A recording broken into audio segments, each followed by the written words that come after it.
Από 1η Οκτωβρίου, μην ξεχάσετε, μέχρι την 1η Οκτωβρίου να έχετε εφοδιαστεί όλοι με τον αριθμό, τον μαγικό αυτό αριθμό Μητρώου Κοινωνικής Ασφάλισης, τον ΆΜΚΑ δηλαδή.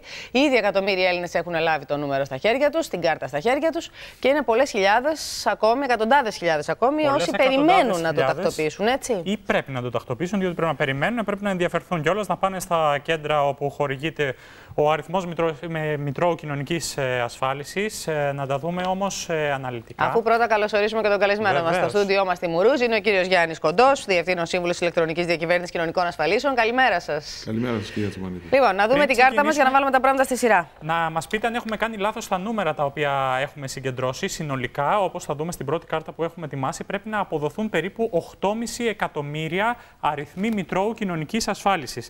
Αυτή τη στιγμή υπάρχει μια εκκρεμότητα με περίπου 2 εκατομμύρια Έλληνες. Θέλω να μας πείτε ποια είναι η εκκρεμότητα αυτή. Δεν έχουν πάρει τον αριθμό Μητρώου Κοινωνικής Ασφάλισης ή δεν έχουν εφοδιαστεί ακόμα με την σχετική κάρτα? Οι αριθμοί που φαίνονται στην κάρτα είναι απολύτως σωστοί. Όπως ξέρετε, έχουν περάσει περίπου 4 μήνες από τότε που ξεκίνησε η διαφημιστική καμπάνια του Υπουργείου μας. Η ίδια Υπουργός, ξέρετε ότι από πολύ κοντά είχε ενεργή απασχόληση με το συνολικό έργο απόδοσης ΆΜΚΑ στους συμπολίτες μας. Για να είμαστε πιο ακριβείς, μέχρι σήμερα στα αρχεία της ηλεκτρονικής διακυβέρνησης υπάρχουν περίπου 8.800.000 ΆΜΚΑ. Έχουν αποσταλεί στους συμπολίτες μας γύρω στα 6 εκατομμύρια κάρτες στις διευθύνσεις που έχουν δηλώσει. Άρα πάνω από 2 εκατομμύρια εκκρεμούν. Όχι, η διαφορά αυτή εμφανίζεται σε κάποιους συμπολίτες μας οι οποίοι δεν έχουν επικαιροποιήσει τις διευθύνσεις τους. Οπότε δεν έχουν γίνει αυτές οι αποστολές με την έννοια ότι θα πάνε σε λάθος διευθύνσεις. Να σας ρωτήσω λίγο τι γίνεται σε περίπτωση που έρθει η 1η Οκτωβρίου και δεν έχουμε αριθμό ΆΜΚΑ στα χέρια μας. Μάλιστα, υπάρχει κάποια κύρωση, υπάρχει κάποια δυσκολία στις συναλλαγές μας? Όπως γνωρίζουμε όλοι, από 1η Οκτωβρίου ο αριθμός Μητρώου Κοινωνικής Ασφάλισης θα είναι απαραίτητος για τις συναλλαγές των πολιτών με τα ταμεία.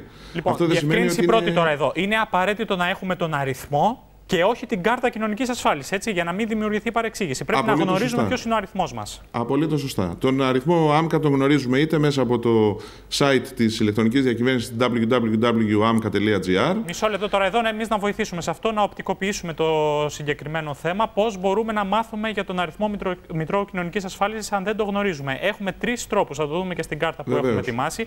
Είπατε τον έναν, μέσω των κέντρων εξυπηρέτησης πολιτών. Μέσω των γραφείων ΆΜΚΑ των ασφαλιστικών φορέων. Ακριβώς, αυτούς τους 3 τρόπους. Μπορείτε να μας πείτε πώς είναι οι Έλληνες αυτή τη στιγμή που δεν γνωρίζουν τον αριθμό Μητρώου Κοινωνικής Ασφάλισης? Είναι αυτά τα 2 εκατομμύρια για τα οποία μιλούσαμε? Εκτίμηση κάνουμε, θεωρώντας τους αριθμούς της τελευταίας απογραφής, εκτιμούμε ότι είναι περίπου γύρω στα 2 εκατομμύρια ακόμη πολίτες οι οποίοι πρέπει να προσέλθουν και να λάβουν τον άμκα τους μέσα από αυτούς τους 3 διαφορετικούς τρόπους. Μια άλλη πρακτική ερώτηση τώρα, επειδή υπάρχουν και οι εκλογές, σκέφτεστε κανένα ενδεχόμενο παράτασης?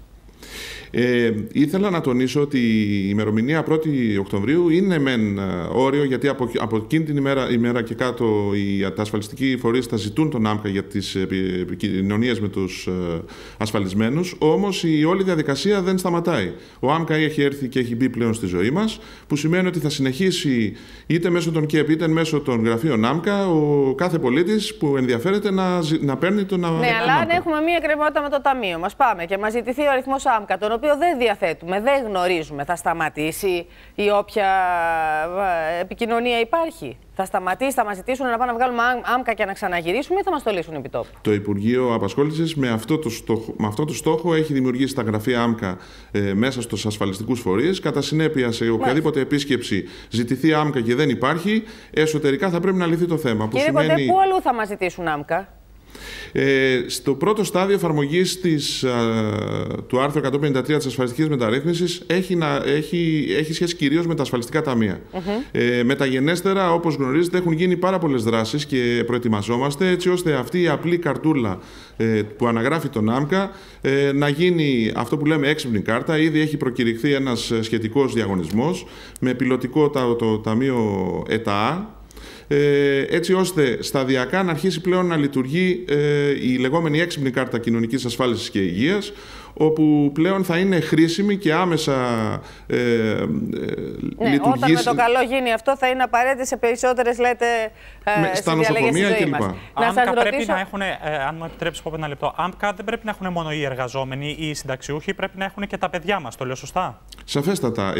Κάθε Έλληνας πολίτης ο οποίος εργάζεται, είναι ακόμα και ξένος υπήκοος, που εργάζεται στη χώρα μας, υποχρεούται να έχει τον αριθμό Μητρώου Κοινωνικής Ασφάλισης. Λοιπόν, και να κλείσουμε με τις κάρτες κοινωνικής ασφάλισης. Να δείξουμε και μια κάρτα που έχουμε ετοιμάσει. Η κάρτα κοινωνικής ασφάλισης είναι ένα παραστατικό πάνω στο οποίο αναγράφεται ο αριθμός Μητρώου. Δεν είναι υποχρεωτική για τις συναλλαγές. Είπαμε υποχρεωτικό να γνωρίζουμε τον αριθμό μας. Δεν αντικαθιστά το βιβλιάριο υγείας. Αν πηγαίνουμε στα ιατρεία, πρέπει να τα έχουμε μαζί μας. Αποστέλλεται στη διεύθυνση κατοικίας ή στην εργασία. Κύριε Κοντέ, να κλείσουμε μια ερώτηση. Εμένα μου είχε έρθει κάρτα, αλλά είναι πάνω λάθος τα στοιχεία. Τι πρέπει να κάνω? Άμεσα μπορεί να προσέλθετε είτε στα γραφεία άμκα των ασφαλιστικών φορέων είτε στα ΚΕΠ να κάνετε διορθώσεις. Ενδεικτικά ήθελα να σας αναφέρω ότι από τότε που ξεκίνησε η διαφημιστική καμπάνια μέχρι σήμερα, 2,5 εκατομμύρια συμπολίτες μας προσήλθαν στα γραφεία άμκα και στα ΚΕΠ της χώρας και έχουν αλλάξει, περίπου το 1 εκατομμύριο έχει κάνει μεταβολές στοιχείων και περίπου 1,5 εκατομμύριο έχουν δοθεί νέοι άμκα. Κύριε Κοντέ, κάτι τελευταίο. Εγώ πήγα και έβγαλα άμκα στο ΚΕΠ της γειτονιάς μου. Θα μου στείλετε και την κάρτα ή μόνο με τον αριθμό θα... Βεβαιότατα.